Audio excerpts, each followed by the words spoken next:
Bugün sizlerle çok kıymetli iki öğrencimizi tanıştırmak istiyorum. Altuğ ve Bertu. Altuğ ben, merhaba. 10 haftalık eğitimlerini çok başarılı bir şekilde tamamladılar.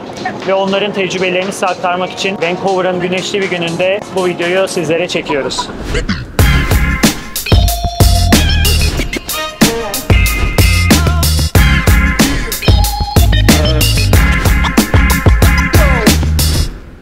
Ve ilk sorumuz gördüğünüz üzere çok güneşli bir günde Vancouver üzerine gelecek.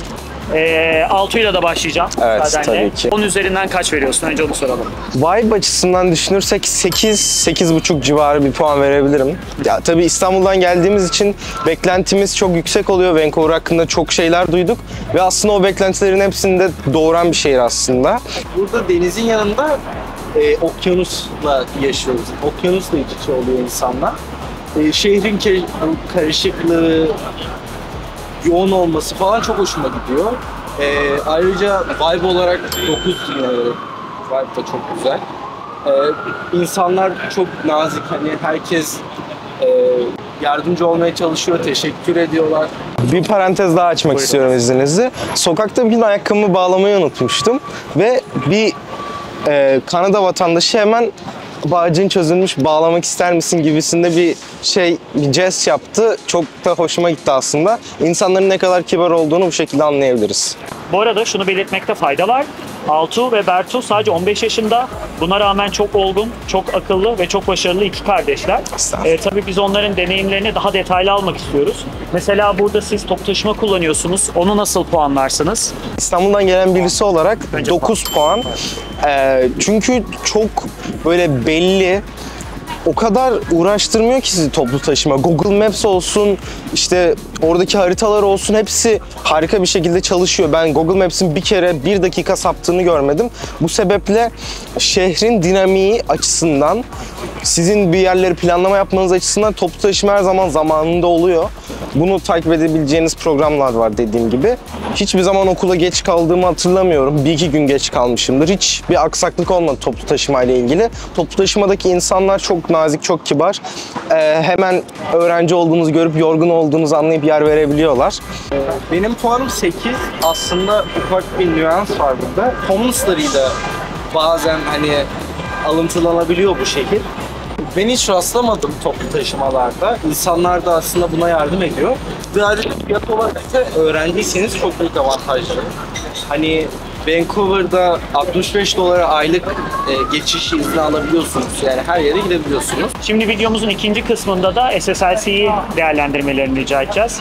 Öncesinde okulumuzla alakalı overall experience için review'un kaç olur Altuğ? 9,5. Yani harika bir experience'ı benim için, tecrübeydi. Arkadaşlıklar olsun, ben hayatımda hiç ağlamadığım kadar buradaki arkadaşlarımdan veda ederken ağladım. Çünkü bildiğiniz üzere buradaki arkadaşlıklar çok kıymetli. Belki sadece 10 hafta görüştük ama kardeşim gibi oldular. Kız kardeşim, erkek kardeşim gibi oldular. Buradaki arkadaşlıklar, farklı kültürleri öğrenmek o kadar güzel bir şey ki. Aynı zamanda yanımda İngilizcenizi de geliştirerek, İngilizcem çok gelişti. Ve bunun yanında arkadaşlarımın çabası çok etkili oldu. Okul zaten arkadaşlarla speaking aktivitesi, konuşma aktivitesi, bunlara hep önem veren bir düzeyde ilerlediği için daha hiç karmaşık olmayan bir eğitim sistemi, bir kitap ilerleyişi de var aslında. Kafanız karışmadan berrak bir şekilde derse gelip dinlerseniz başaramayacağınız hiçbir şey yok. Arkadaşlarınız da buna yardımcı oluyor. Eğitim, arkadaşlıklar, her şey muazzamdı. 9,5 veriyorum. Ben 9 vermek istiyorum. Aslında buradaki arkadaşlıklarda benim gözlemlediğim bir konu şuydu. Herkes ikinci bir dili olarak İngilizce konuşuyor. O yüzden herkes çabalamak durumunda. Hani bugün nereye gidiyoruz, yarın nereye gidiyoruz? Herkes bir arkadaşlık çabası içinde bakılınca. Ve bu çok güzel. Yeni insanlar tanıyorsunuz. Japon arkadaşlarım var, Tayvanlı arkadaşlarım var, Koreli arkadaşlarım var, Meksikalılar var özellikle. Yine Türk arkadaşlarım var. Dil olarak hiç zorlanmıyorsunuz. Yani seviyeniz düşük olarak gelseniz bile 1-2 seviye çok rahat atlıyorsunuz. Çünkü hayatınızda hiç konuşmadığınız kadar İngilizce konuşmuş oluyorsunuz.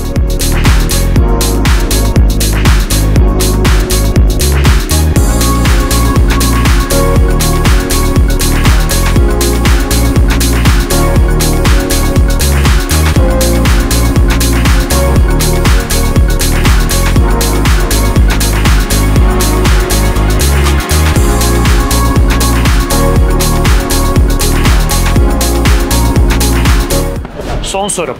Arkadaşlarınız, hangi ülkeden arkadaşlarınız vardı? Size bu kültürel exchange ne kattı? Bu aslında Türk kültürünü tanıtmak benim için bir onurdu. Onların kültürlerini tanımak da benim için bir onurdu. Şöyle sayabilirim. Meksika, Brezilya, Tayvan, Çin, Kolombiya, Japonya, Kore, aynı zamanda İsviçre, Fransa ve aynı zamanda Almanya'dan arkadaşlarım oldu. Hepsi harika insanlardı. İngilizcemi gelişmesine çok yardımcı oldular dediğim gibi. Puanın kaç peki? Puanım 9,5. Berto senin de önce puanını sonra. Ben 10 vermek istiyorum çünkü mükemmel gerçekten. Türkiye'de aslında fark ettiğim şey, yolda geçerken görüyoruz ama aslında muhabbet etmiyoruz, sohbet etmiyoruz. Yapmak lazım çünkü Japonların çok farklı bir kapısı oluyor, Korelilerin, Tayvanlıların. Hepsinin ufku farklı bir yöne yönelik oluyor ki birbirimizden öğreniyoruz aslında bazı şeyleri. Kendi okulumda etkinlikler oluyor. Bu etkinliklere özellikle onları çağırabilirim. Bazen onlar gelir, bazen onların bir tanıdığı gelir. Çünkü Türkiye'de de dışarıdan gelen fazla öğrenci oluyor. Bu şekilde bahsedebilirim. İnsanlar çok sıcakkanlı. Özellikle Meksikalılar çok arkadaş canlısı. Kızım biri bana portre çizmiş işte. Sevdiğim şeylerin olduğunu. Müzik koymuş işte. Duman dinliyorum ben. Duman yazmış, uğraşmış. Bu şekilde bahsedebilirim. 10 üzerinden al.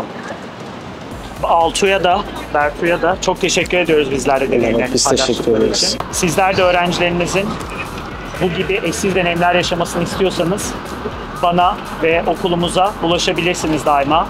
Aynı zamanda YouTube kanalımızda bu tarz videoları daha çok izleyebilirsiniz. Web sitemizi hem Türkçe hem İngilizce olarak ziyaret edebilirsiniz. Bir sonraki videoda görüşmek üzere. Hoşça kalın.